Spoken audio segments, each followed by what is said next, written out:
हुज्जाज को अब्दुल मुल्क ने मक्का, मदीना, ताइफ और यमन का नायब मुकर्रर किया था और अपने भाई बशर की मौत के बाद उसे इराक भेज दिया, जहां से वो कूफा में दाखिल हुआ। इन इलाकों में 20 साल तक हुज्जाज का अमल दखल रहा। इसने कोफे में बैठकर जबरदस्त फतूहात हासिल की।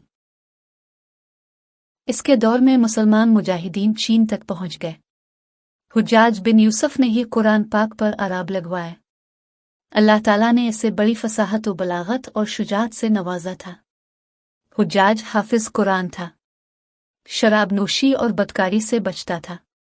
वो जिहाद का धनी और फतूहात का हरीस था, मगर उसकी तमाम अच्छाइयों पर उसकी एक बुराई ने पर्दा डाल दिया था, और वो बुराई वो थी सईद बिन जबीर का नाहक कत्ल। एक तरफ मूसा बिन नसीर और मोहम्मद बिन कासिम कुफ्फार की गर्दनें उड़ा रहे थे, तो दूसरी तरफ हुज्जाज खुद अल्लाह के बंदों, औलियाओं और उलमा के खून से होली खेल रहा था। हुज्जाज ने कम व बेश 1,20,000 इंसानों को कत्ल किया। इसके जेल खानों में एक एक दिन में इसी हजार कैदी एक वक्त में मौजूद होते, जिनमें से 30,000 औरतें थीं। इसमें जो आखिरी कत्ल किया वो अजीम ताबी और जाहिद व पारसा इंसान हज़रत सईद बिन जबीर रज़ी अल्लाह ताला अन्हु का था। उन्हें कत्ल करने के बाद हुज्जाज पर वहशत सवार हो गई। वो नफ्सियाती मरीज बन गया था। हुज्जाज जब भी सोता हज़रत सईद बिन जबीर उसके ख्वाब में आकर उसका दामन पकड़कर कहते कि ए दुश्मन खुदा, तूने मुझे क्यों कत्ल किया? मैंने तेरा क्या बिगाड़ा था? इसके साथ हुज्जाज को वो बीमारी लग गई जिसे ज़महरीरी कहा जाता है। इसमें सख्त सर्दी कलेजे से उठकर सारे जिस्म पर छा जाती है। वो कांपता था। आग से भरी अंगीठियां उसके पास लाई जाती थीं और इस कदर करीब रख दी जाती थी कि इसकी खाल जल जाती थी, मगर उसे एहसास तक नहीं होता था। हकीमों को दिखाने पर उन्होंने बताया कि पेट में सर्द है।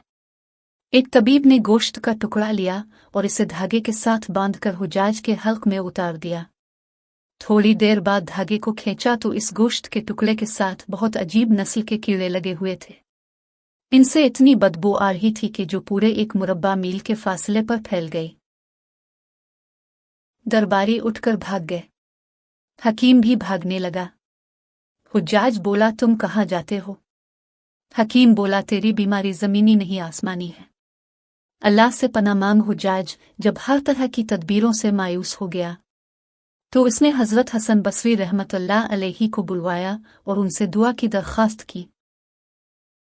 वो हुज्जाज की यह हालत देखकर रो पड़े और फरमाने लगे, मैंने तुझे मना किया करता था कि नेक बंदों के साथ छेड़छाड़ न करना, उन पर जुल्म न करना, मगर तो बाज न आया।